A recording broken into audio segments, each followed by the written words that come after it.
ওটসের video ছাড়ার পর কয়েকটা আপু আমাকে মেসেজ করেছেন, আপু একটা ভিডিও বানিয়ে দিয়েন আমরা বাচ্চাকে কিভাবে ওটস খাওয়াবো, তাহলে আমাদের জন্য সুবিধা হবে। তো তার জন্য আজকের এই ভিডিও। আমি এখানে ওটস বানানোর জন্য ছোট সাইজের একটা কলা ছোট ছোট করে কেটে নিয়েছি, আর এখানে আমি একটা ফুড ম্যাশার নিয়েছি। বেবি ফুড ম্যাশারটা আপনারা যে কোনো অনলাইন শপে অথবা বাংলাদেশেও যে কোনো মার্কেট আপনারা পেয়ে যাবেন। আর এই বাটিটা দিয়ে আর এই ম্যাশার দিয়ে যে কোনো কিছু খুব সুন্দরভাবে ম্যাশ করা যায়। আপনার ভিডিওতে দেখে বুঝতে পারছেন আমি কলাটা খুব ভালো মতো ম্যাশ করে নিয়েছি।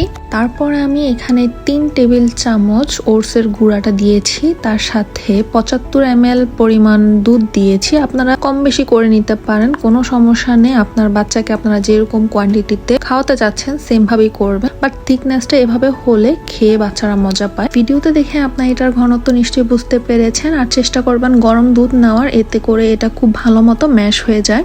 এছাড়াও আপনারা যেই কোনো ফ্রুটস দিয়ে এইটা বানাতে পারেন, এরকম না যে শুধু কলা ইউজ করতে হবে, আপনারা যে কোনো ফল এখানে ইউজ করতে পারেন। সো এই ছিল আজকের ভিডিও, আশা করছি আপনাদের উপকার হবে। Thanks for watching. Allah Hafiz.